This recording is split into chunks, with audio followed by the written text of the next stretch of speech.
hold on a second, not so fast, race does exist. Now, there's the old-fashioned view, race does exist because it's biological. So that's called by some people racial naturalism. But the position that most people in critical race theory have is race does exist, but its existence is not a biological existence, it's a socio-political existence. And from this perspective, the reality of race is basically a reality that is socially created. It's not an intrinsic reality in the nature of the human race, that there are these sort of natural demarcators, these sort of natural lines of division among the family of humans. Rather, these lines are artificially drawn by human beings, and the argument is they're drawn in response to particular political projects. So the idea is that race then becomes a system, and if we ask a person, what is your race, what we're really asking is, where are you located with respect to the system? It's not a question of what the person's natural biology, what their natural genetic makeup is. That's not really the question. What we're really asking is, how are you located in the system? And the system varies. So you can move from one country to another, and you can assume a different race. The system evolves over time. So if you racially categorize one way at a particular time, you could go back 100 years and find you racially categorized a different way. But we should not infer from this that race is therefore unreal. That's a mistaken inference. Race is constructed, therefore it's unreal. It's not a conclusion that follows. Race is constructed, but it's very real.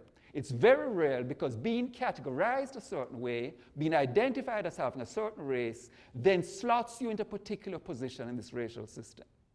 And the extreme example, of course, the clear-cut example is apartheid South Africa. You're categorized as black, you're categorized as colored, you're categorized as white. This is going to have an immense influence on your opportunities, on your life chances, on where you can go, on whom you can marry, on all these things. And as such, it's likely to have an effect on your consciousness also. So the social reality of race should not at all be taken to imply that it's not something that matters. It matters hugely. But we need to locate the proper metaphysics of it. And the proper metaphysics I'm arguing is a social metaphysics, a social ontology, rather than a natural, biological ontology. So you could run thought experiments, and hey, philosophers don't like to get their hands dirty. Physicists, they do real experiments. Chemists, they do real experiments. Biologists, social sciences, you're a sociologist, you're going down to the south side of Chicago, you're researching gangs, you pretend to be a gang member.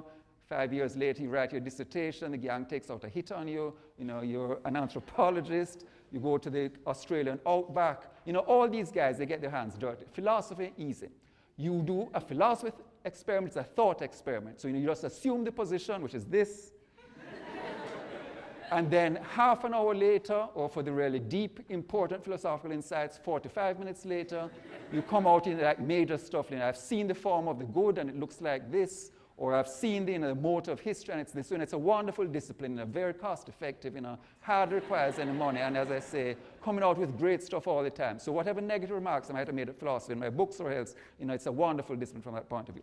Okay, so you can do a thought experiment. You can imagine a world radically different from our own. You can imagine, if there are any science fiction fans here, you know that a famous sub-theme of the discipline is the parallel universe, okay? So there's a crucial point, and something happens differently. So the Nazis win World War II. That's one favorite. The Nazis win World War II, so you get a Third Reich, which lasts longer than 12 years, and you then have a whole world imagined. What would it have been like in that world? Or the South win the Civil War, and so forth. So here's a sort of crucial demarcation point. So it's sometime in the Middle Ages, okay? It's sometime in the Middle Ages, and in Africa, you have some Africans talking, and they have time on their hands, and say, I have an idea, guys. Let's get into a ship and sail up north and discover Europe. And everyone says, yeah, that's a good idea. Let's do that. So they get in the boat and they sail up and they link up with the Moors in Spain, link up the force of Islam in the east, and they overrun Dark Ages Europe. So you could then have a situation where you have a racial dictatorship established by people of color over white people.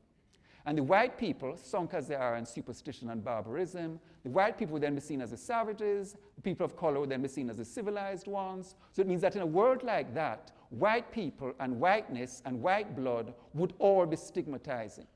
So it would then mean that under those circumstances, somebody with any white ancestry would then be categorized as white because white is a stigmatizing blood that drops you. So it would mean that in that world, I would then be a white guy.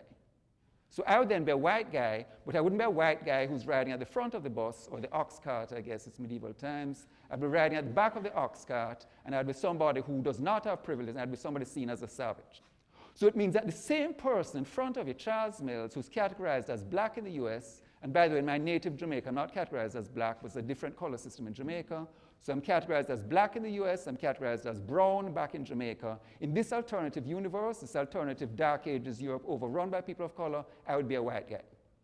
So it's the same person biologically, it's three different social categorizations, and it means corresponding to that, it's three sets of social expectations, social rules, systems of privilege, systems of disadvantage. So that's a huge difference race makes, but it's a difference that's not biologically ontological, it's a difference that's socially ontological. So it's a social ontology rather than a naturalistic ontology. Okay, so my claim is that in talking about race, it's more illuminating to focus on a racial system than racism. I'm not saying we should pay no attention to racism, but I'm saying the racial system is a more important thing. And you could have different racial systems in different universes. In this particular world, in this sort of non-alternative universe, the most important racial system has been white domination of people of color.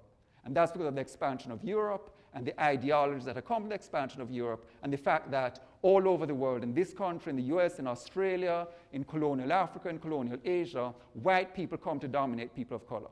So these categories of race, of whiteness and non-whiteness, then become the crucial ones. So my argument has been in all my work that we need to focus not just on racism, we need to focus on racial domination. And you can have racial domination without it necessarily being the case that all the whites in that system are racist. And this is very important, especially in the US of 2010 with a black president and most whites saying, what are you talking about? Racism, affirmative action. There's a black guy in the White House. There's a black guy in the White House, for God's sake, so how can you still be talking about racism?